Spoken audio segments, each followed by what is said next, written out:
Yo, future world changers. So you're thinking about studying abroad? Smart move. It's a chance to broaden your horizons, soak up some new knowledge, and maybe even master a new accent, looking at you, Australia. But before you pack your bags and hop on that plane, there's a big decision to make. Where in the world are you headed? We're talking about three heavy hitters in the study abroad game: Canada, Australia, and the UK.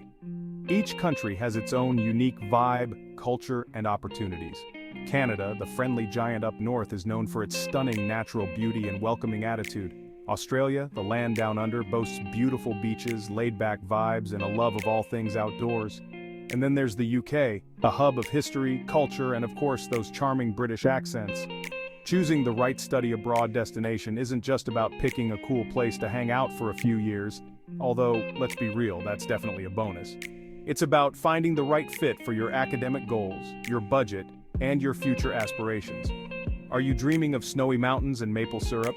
Or are you more of a beach bum who wouldn't mind a side of Vegemite? Buckle up, because we're about to break down everything you need to know about studying in Canada, Australia, and the UK. We're talking tuition fees, living costs, job opportunities, the whole shebang. By the end of this, you'll be ready to make an informed decision and embark on your epic study abroad adventure.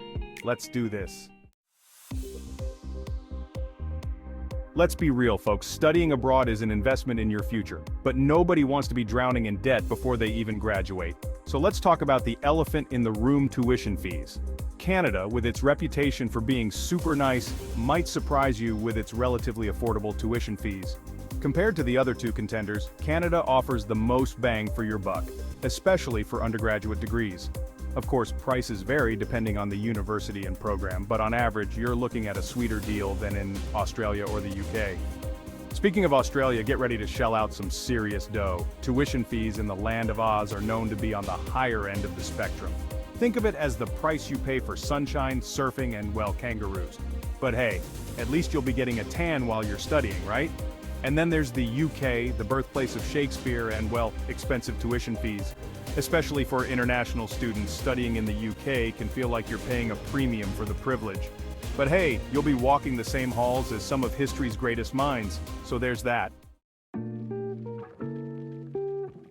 Alright, so we've covered tuition fees. But what about the rest of your expenses? You know, like rent, food, and those late-night study snacks? The cost of living can make or break your budget, so let's dive into the nitty-gritty of each country. Canada, being the well-rounded contender that it is, offers a relatively balanced cost of living. It's not as cheap as some other study abroad destinations, but it's definitely more affordable than, say, living in the heart of London. Plus, you've got those stunning national parks to explore, which are free, except for the gas money. But hey, we're focusing on the positives here. Australia, with its high standard of living, also comes with a high cost of living. Especially in major cities like Sydney and Melbourne, be prepared to spend a pretty penny on rent, groceries, and entertainment. Think of it as the price you pay for living in a postcard. And then there's the UK, where the cost of living can vary wildly depending on where you end up. London, being a global metropolis, will drain your bank account faster than you can say fish and chips. But if you're willing to venture out to smaller cities or towns, you'll find that your money goes a lot further. Let's be real. Studying abroad isn't all about hitting the books 24/7. Sometimes you need a little extra cash to fund those weekend adventures, or, let's be honest, those late-night pizza cravings. So, what are the job opportunities like for international students in Canada, Australia, and the UK? Canada, being the welcoming country that it is, makes it relatively easy for international students to work part-time while studying. You're usually allowed to work up to 20 hours per week during the semester and full-time during breaks. Plus, with a strong economy and a need for skilled workers, there are often plenty of opportunities to be found. Australia also allows international students to work part-time while studying, but the rules are a bit stricter than in Canada. You'll need to make sure your student visa allows for work, and you'll be limited to a certain number of hours per week. But hey, at least you can earn some extra cash to spend on those surfing lessons. The UK, with its competitive job market, can be a bit trickier for international students looking for part-time work.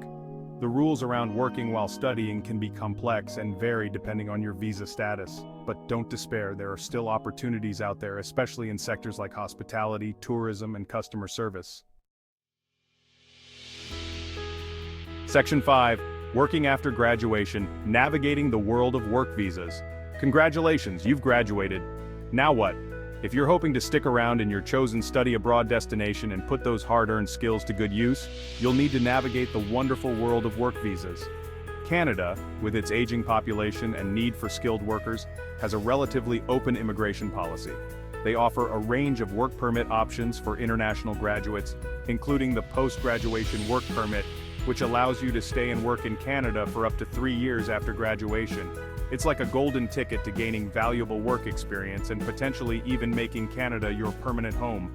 Australia also offers work visas for international graduates, but the process can be a bit more competitive than in Canada. The length of your work visa will depend on your qualifications and the type of job you secure. But hey, if you're lucky, you might just end up with a job that lets you soak up the Australian sunshine year-round. The UK, post-Brexit, has made it a bit more challenging for international students to stay and work after graduation. However, there are still options available, such as the Graduate Route Visa, which allows you to stay and work in the UK for 2 years after completing your degree, or 3 years for PhD graduates. Section 6. The Long Game Permanent Residency in Canada, Australia, and the UK. So, you've fallen in love with your study abroad destination and decided you want to make it your forever home.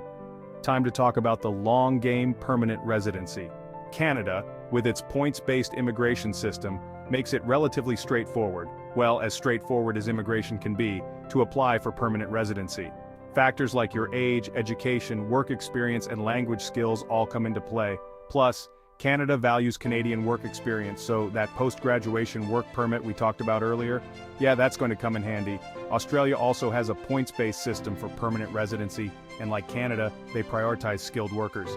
Your age, education, English language proficiency, and work experience all contribute to your points score. The higher your score, the better your chances of securing that coveted permanent residency. The UK, post-Brexit, has introduced a new points-based immigration system that applies to everyone, including those from the EU. To be eligible for permanent residency, you'll need to meet certain requirements, including having a job offer, earning a minimum salary, and proving your English language proficiency. Section 7. Earning your keep salary expectations for graduates. Let's talk money, honey. You didn't study your butt off just to be scraping by on ramen noodles for the rest of your life. So, what kind of salaries can graduates expect in Canada, Australia, and the UK? Canada, with its strong economy and focus on skilled workers, offers competitive salaries for graduates. Of course, your earning potential will depend on your field of study, your experience, and your location. But overall, Canada is known for having a good standard of living and a strong social safety net. Australia, with its high cost of living, also boasts high salaries. In fact, Australia has one of the highest minimum wages in the world. So, even if you're working in an entry-level job, you'll be earning a decent wage. Plus, with a strong focus on work-life balance, you'll actually have time to enjoy your hard-earned cash. The UK, like the other two contenders, offers competitive salaries for graduates. However, the cost of living, especially in London, can eat into your earnings. But hey, at least you'll be living in one of the most vibrant and exciting cities in the world.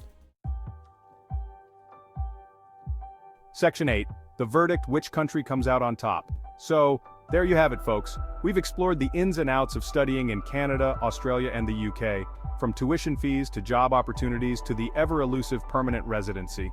But which country reigns supreme? Honestly, there's no easy answer. Each country has its own unique advantages and disadvantages. It all comes down to your individual priorities, your budget, and your long-term goals.